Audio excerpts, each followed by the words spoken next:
The Florida Gators should make the college football playoff in 2025.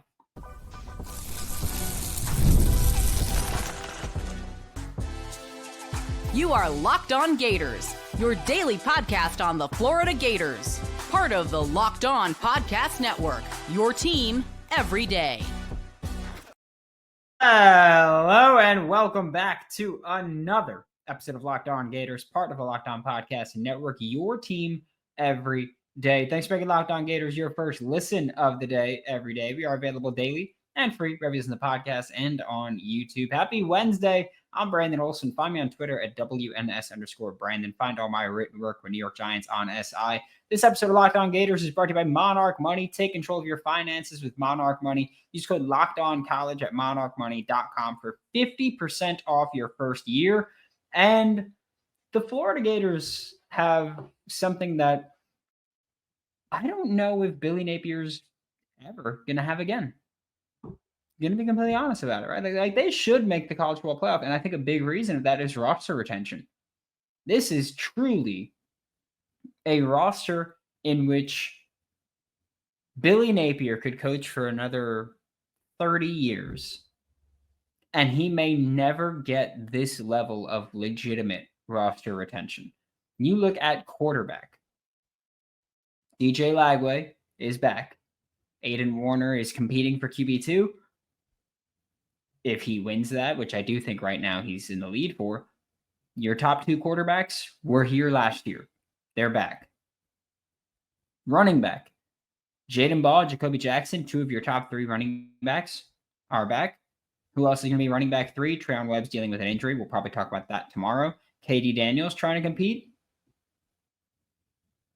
4 running backs back. 3 of them significant contributors because running back 3 will play. Wide receiver. Trey Wilson, Khalil Jackson's back, Aiden Mizell's back, Tank Hawkins back, TJ Abrams back. Yeah, you got 2 new starters there, or 1 new starter. We'll see what happens with the other spot. But you've got 1 new starter there. You got a true freshman that's going to play significantly probably in Dallas Wilson. True freshmen that are going to compete for playing time at other spots. Yeah, sure. But you've still got, 5 guys that were here last year?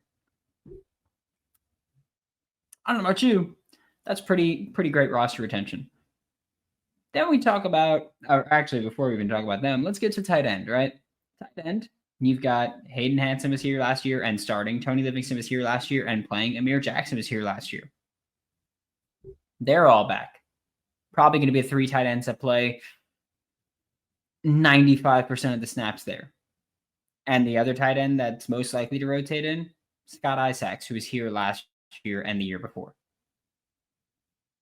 Roster retention. Your offensive line. You've got Austin Barber, Najee Harris, Jake Slaughter, Damian George, Bryce Levitt back, right? 4 of your 5 starters on the offensive line were starters last year. All 5 of them were here last year. What about the 2 deep? Fletcher Westphal, Cam Wades, Noel Portniagan, Marcus Maskell, Jason Zandamela, Rod Kearney, Devin Manuel, Caden Jones. Whichever way you want to mix up this 2 deep, they were here last year.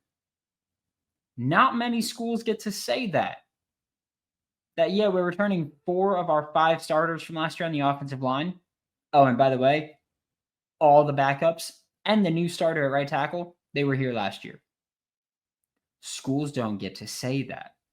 Okay, like I said, and we haven't even spoken about the defense yet, which is even crazier. But again, this level of roster retention is truly, genuinely rare. It's rare that's what happens. That's what happened. This is, and I'm not even saying oh yeah, it's an elite roster from head to toe. They got the best player at every position. I'm not doing that. But I am saying the roster retention, you could click just about any other school. You could look at just about any other school when the first depth chart comes out. And you will not see that 3 guys in the 2 deep on offense, 2 guys in the 2 deep on offense are new. 2 guys in the 2 deep are new. That's it. And I'm talking 2 deep as in including slot as a position, including both tight ends as a position. That level of 2 deep, where it's not, 22 guys, it's like 26. that level of too deep having two guys that weren't here last year, that's ridiculous. Not many schools are going to get to say that, especially just on offense. Look at the defense. Your entire starting defensive line was here last year. Maybe your entire too deep on the defensive line was here last year. We'll see where Brendan Bed, Kofi Asari, or I don't know, a true freshman like Jaden Woods. We'll see where they slot in. They might be third. They're still going to play, but they might be third at their positions. But even then, a lot of guys back in the too deep. Linebacker, off-ball linebacker, Bob Howard, Miles Graham, Jaden Robinson, Aaron Childs, all here last year. Look at corner. Devin Moore, Deshaun Johnson, Cormani McLean, Teddy Foster, Jamrock Grimsley, all here last year. Look at safety. Jordan Castell, Bryce Thornton, here last year.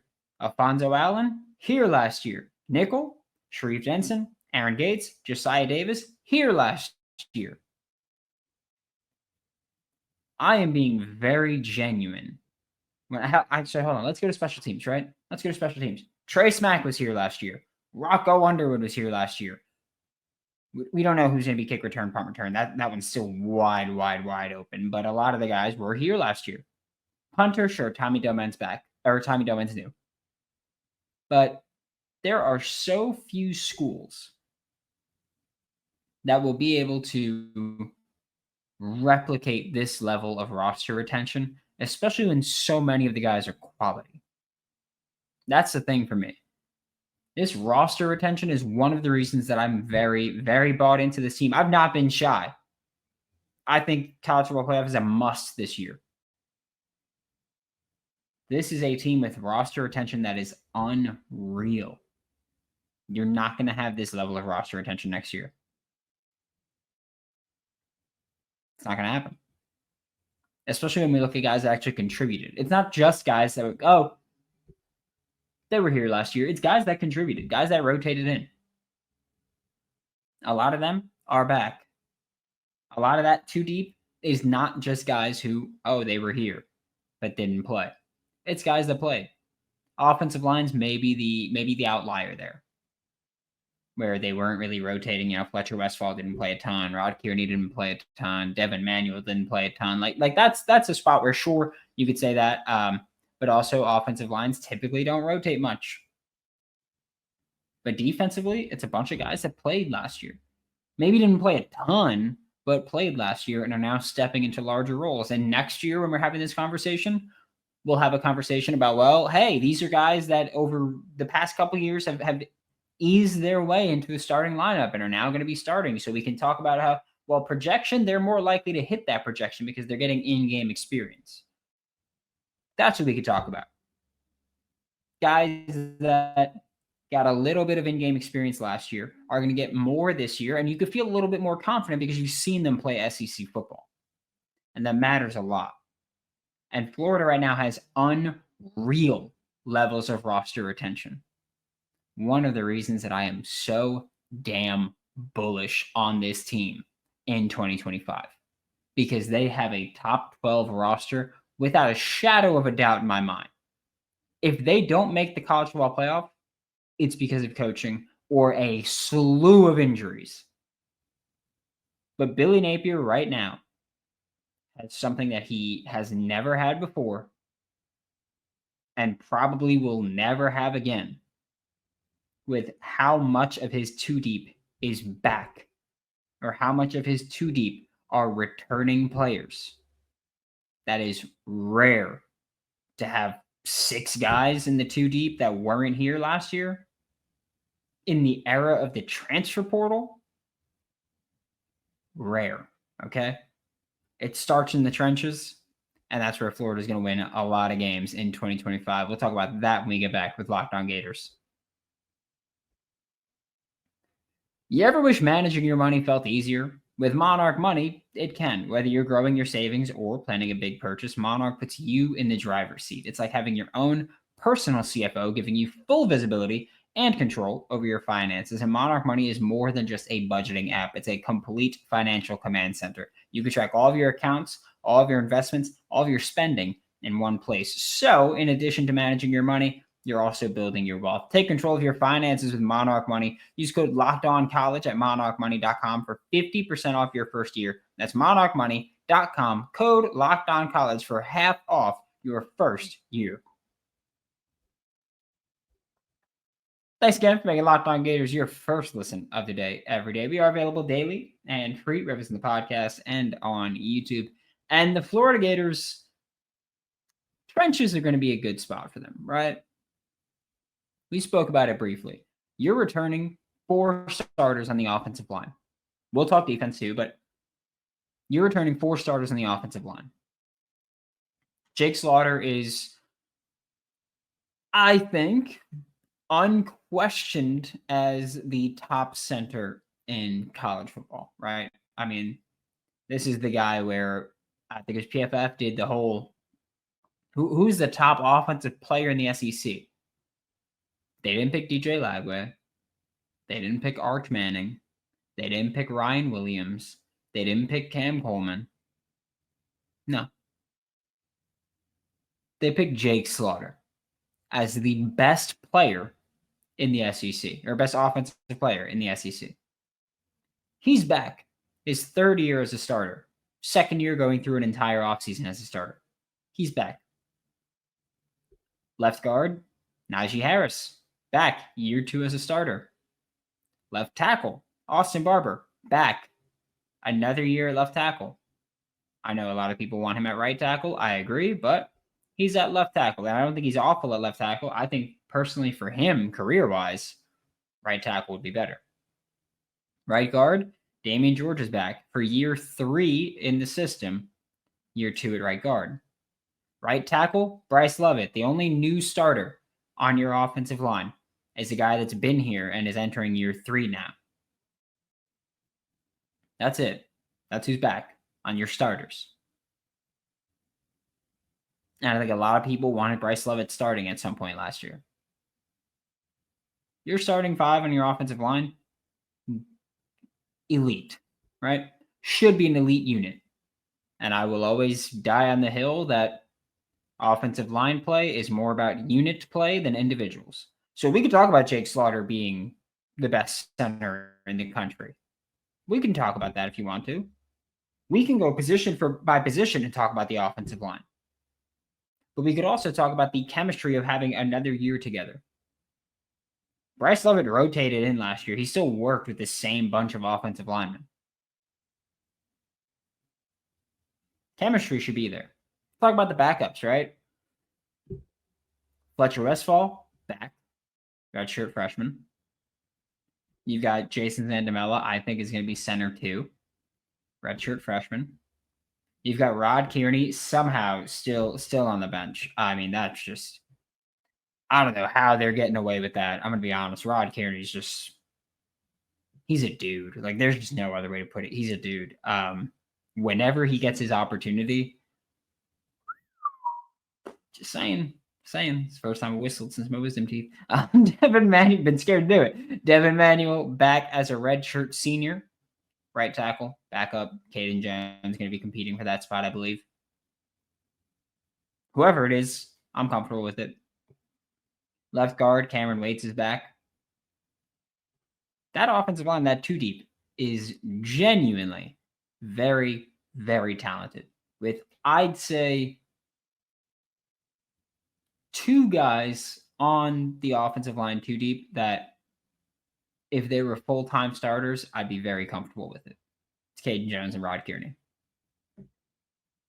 Fletcher, I still need to see him. Last year wasn't awesome, but a true freshman, just even playing on the offensive line at all, I'm happy with. Like, I don't expect you to be good as a true freshman on the offensive line. In fact, I expect you to be awful. And he wasn't awful, so I'm happy with it. Defensively, Tyreek Sapp, Jamari Lyons, Caleb Banks, George Gums, all back.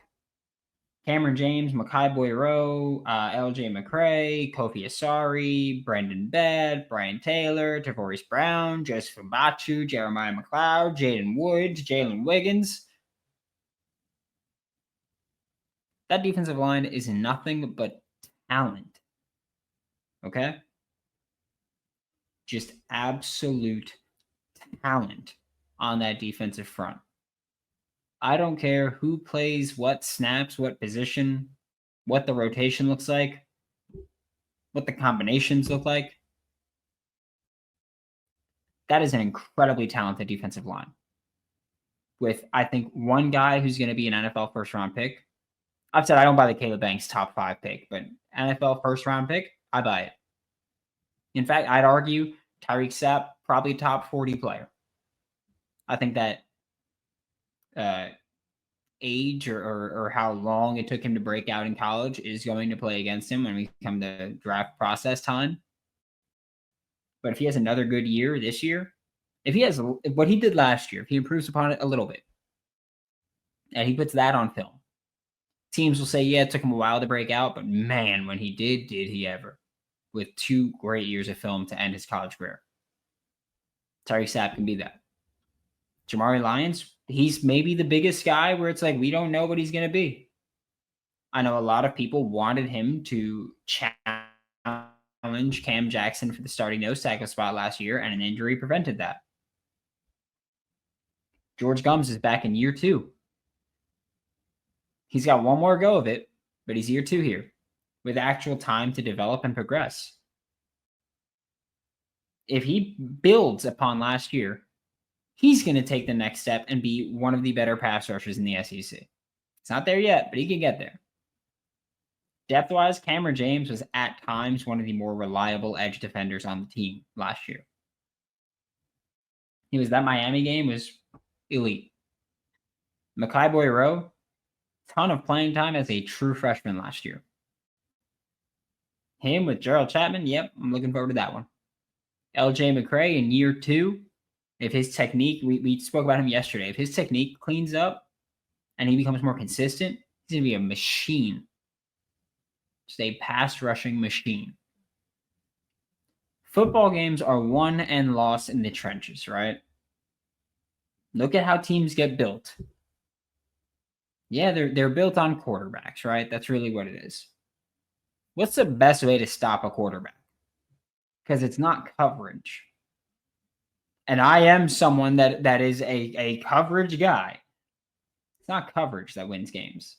It's disrupting the quarterback and protecting the quarterback. Who you have at quarterback could be negated with a great pass rush. Look at the Super Bowl this year against Patrick Mahomes.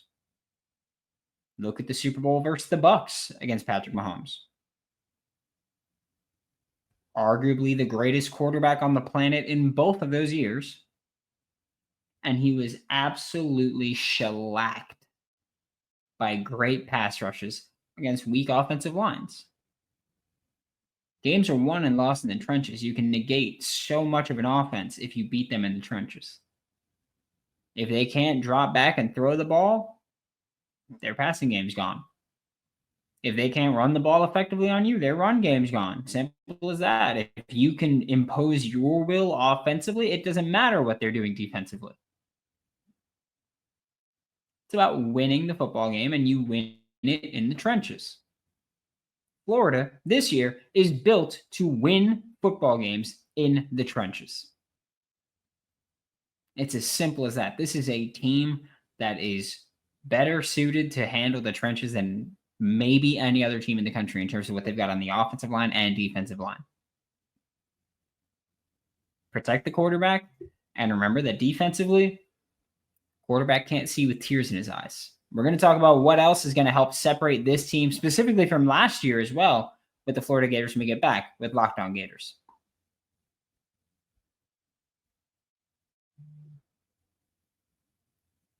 Thanks again for making Locked On Gators your first listen of the day every day. We are available daily and free wherever you listen to podcasts and on YouTube. And to wrap up today's show, we are talking about what I don't think many people have spoken about. I haven't really seen it spoken about, but this team is more athletic than we've seen from a Florida Gators roster in years. And people can overlook that all you want and say, hey, well, you know what? Athleticism isn't skill, right? Sure. But this is truly a team that's more athletic than Florida's had since the Muschamp days, maybe? Like, this team is different in terms of athleticism. And look, Dan Mullen had some great playmakers. But in terms of overall athleticism, from head to toe, top to bottom, offense, defense, special teams, all that, not even close to this, okay? Don't forget, Dan Mullen had receivers out there that were running 4.7s, 4.8s. Not guys that Billy brought in. Guys that Billy brought in, way more athletic than that. And this roster, almost exclusively guys that Billy brought in. Even the guys that are back, athletic bunch, right? But you look at the athleticism on this roster. We talk about, because, and this is often a point of contention between myself and other Florida Gators fans when we talk about the receiver room, because people talk about, Trey Wilson, Aiden Mizell, Tank Hawkins, like how do you stop that speed? And my argument is like, yeah, you can be great athletes. You can be really fast, but that doesn't make you good. All right? So yes, how can you stop that speed, but can you get open anywhere else? If the answer is no, then it's moot. But receiver, way more athletic than we've seen. Quarterback, not even a discussion, right? Not even a discussion. Or maybe, but from top to bottom, no. At the top, you could say Anthony Richardson more athletic than Lagway, sure.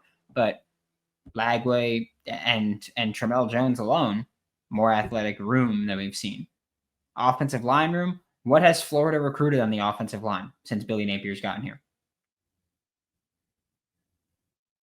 Tall, athletic, mean.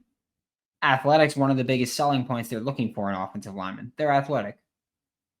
Najee, Jake Slaughter, Bryce Lovett, Fletcher Westfall, Caden Jones, Rod Kearney. Athletes. Okay? I mean, even the freshman class. Jahari Medlock, TJ Dice. Athletes. You got Amir Jackson stepping into the fold now. Tony Livingston and Hayden Hansen were both football and basketball players, the dual sport athletes in high school.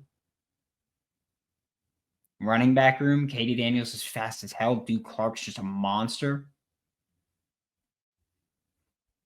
Defensively, I mean, one of the reasons that we're all expecting this team to be so damn good defensively is the athleticism. You're not versatile players in the SEC or the NFL without being good athletes. And one of the big selling points is, the versatility. They can do anything, right? They can defend the run, they can rush the passer, they can cover everybody, they can do all these things. Big part of that is having that athletic ability to do so. And corner is another spot where, what have they recruited? Long, athletic, make a play on the ball. That's what they do. That's what they've been recruiting. That's what they've been developing. D-line, edge, same thing. Long, athletic, angry. This is an athletic group that Florida hasn't had in a long time. Athletes lead to higher ceilings, and I know that people tend to do this a lot, and I'll be completely honest, I used to do this as well, where people go, okay, well, athletes lead to higher ceilings, but technically sound players lead to higher floors. That's not even true. I used to buy that. I did. I used to believe that. But look at it now, where I think that guys that are technically sound and not awesome athletes make great backups. Sure. But when I'm talking about starting players and guys that I'm expecting significant snaps from, I would rather you be more athletic at this point.